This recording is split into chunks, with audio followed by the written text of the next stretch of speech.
Good afternoon, Celonauts, and welcome back to beautiful Bavaria. We're here in Munich, Germany at Celosphere. My name's Savannah Peterson. Delighted to be bringing you coverage for 2 days here on theCUBE with Rob Strechay. Rob, this is one of our favorite shows every year. Just don't tell our other friends. I know. I can't tell everybody that this is a favorite. I mean, I think it brings me back to when I first got out of university and doing business process re-engineering. Yeah, I mean, well, feels like that.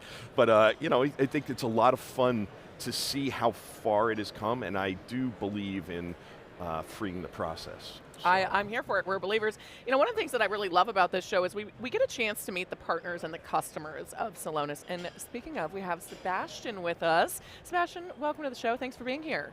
Thank you, nice to be here, nice to meet you. So tell us a little bit about Deutsche Telekom and your role there.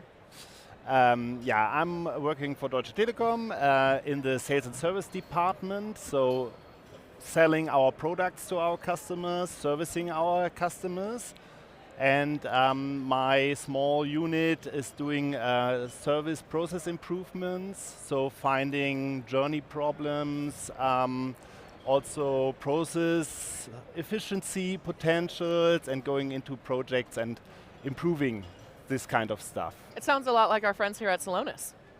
Yes, it is. Probably that's why I'm here. How has that journey been as you looked at it? Because again, sales and service are very process-heavy portions of companies, and I'm a customer, as I was telling you. I've had great service here in Munich for the last 5 days. So, but to help people understand kind of how you've started on this journey with Celonis and with process intelligence. So as Deutsche Telekom, to private customers, we are serving mobile services and also broadband fixed line services. And in our sales and service departments, we have a lot of, let's say, traffic from the broadband business. So it's a complex product, sometimes complex processes. And our ride with Celonis started already in 2021, and we tried out whether we can get more information out of our broadband process data. And let's say our processes and also the data model, going into detail, is a bit special, and in these days, Celonis couldn't really cover this specialty of Deutsche Telekom processes and the data. So we stopped the project then, and we started or restarted a new trial in 2023 when they said, okay, our product has improved. So the object-centric process mining, they call it. I didn't know these times what it is, and in the meantime I know, and so we got step by step, so finding a new use case, doing proof of concept, proof of value, going into an operational test, and so the journey started, and we're still on a ride. Aren't we all on a ride right now in 2025? Let me tell you, it's been a ride today. I'm curious what type of, you mentioned the insights and the information you're able to get out of looking at these processes. Can you share some examples of what you're able to learn and then apply to the business moving forward? Yeah.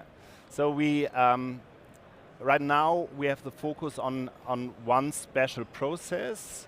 We have about 500,000 customers per year running through this process. And we have identified a relevant set of crucial cases within. In the past, we couldn't find why we have these crucial cases, and the cases really often ended up in customers breaking up their contract. So we are losing revenue. So churn, real churn, yeah. Yes, and with Celonis, we tried whether we can find out more about the customers, more about the processes, and also finding solutions to improve these processes and handling these customers in order not to lose the customers, to make these customers happy, but also to keep the revenue at Deutsche Telekom. Are you able to predict their journey as a result of this as well, so you can sort of forecast their experience? And this is somehow the specialty of our case. We do process mining on the one hand side, And we have on top of the process mining part, a machine learning model where we are predicting the risk of this customer. And then we are really focusing on calling these customers, bringing these customers through the process, and hopefully having happy customers and hopefully keeping the revenue. As you look at the results that you've had, how do you see the key operational factors that really made this possible for you to, because again, things have changed, obviously, their product has improved, your process has probably evolved a little bit as you've gone from 21 to 23 to get here. How has this really helped you hit your KPIs? I think there are 3 success factors. The first one is having access to the data, having the data in order to get it structured, and sometimes it's really difficult to have the interface to all of these data. Second one is, I would call it the human factor. As I said, we have the prediction model, but then we are getting in touch to the customer, being sensitive with the customer, handling the customer through the process. And the third aspect is the monitoring, the analysis, so verifying that there's an effect. In our project we do a A/B testing, so having our customers in a test group, customers who are called and handled, and still having some customers in the reference group, so running through the old process. Oh, so you're able to do that comparison and actually see the marked improvement. You know, connectivity in cell phones, it's an emotional service for people. I can imagine you're dealing with people in a moment of passion, right, if they're calling your customer service. And that's what Telekom Deutschland or Deutsche Telekom is also standing for. Yeah? We want to a premium provider, and also we want to serve as a premium provider. And so especially once a customer is in a problem or in a process gap, we want to be there and helping our customers through these times. What do you, as we come here to the orchestra pit now, that we're surrounded by, as we come in from understanding this, again, when you look at customer success and you look at across the industry, how do you see things changing, and what are some of the broader trends that you're seeing that could, that was very, very cute, that can help you with it, like that other people are tying into this, why this is the right time to do this process automation? Yeah. So I think we are fully in line with the whole trend in the industry. Yeah? So automating the whole business system, our value chain, using AI in this context. And we have just learned in the keynotes, we are heading into the era of enterprise AI. And in our business unit, at every point we try to use new technologies in order to scale our business. If it's agentic AI internally or for our customers, if it is about prediction models, machine learning, and so on. And what I like about our project is that we already have the combination of process intelligence with the artificial intelligence. It's still on small scale, but we are about to ramping up other projects in this area. What gives you the confidence that you're able to ramp that up and to scale up? I think the most important thing is to do the next step. Yeah? So I'm not aiming for some kind of target picture and we have to be there in 2027. So it's always about doing the next step, the next step, the next step, still knowing the direction and having the right partners on board. And we are in intense talks with Celonis how we can get further to the next level. As you look at, like you said, those next steps, I would assume you're tying it to, because again, being process oriented, you're tying it to specific processes that then are bigger overarching processes wrap around, and because you have different lines of business and there's different processes based on that. Do you see it as, hey, here, like you talked about those critical cases, are you ranking those business cases and those processes that support those business cases, and that's how you decide which is the next to tackle? Yeah. So the internal point of view is clearly on where can we get business impact. Yeah? So what can we get out of it? Either it's about cost efficiency, or it's about revenue and so on.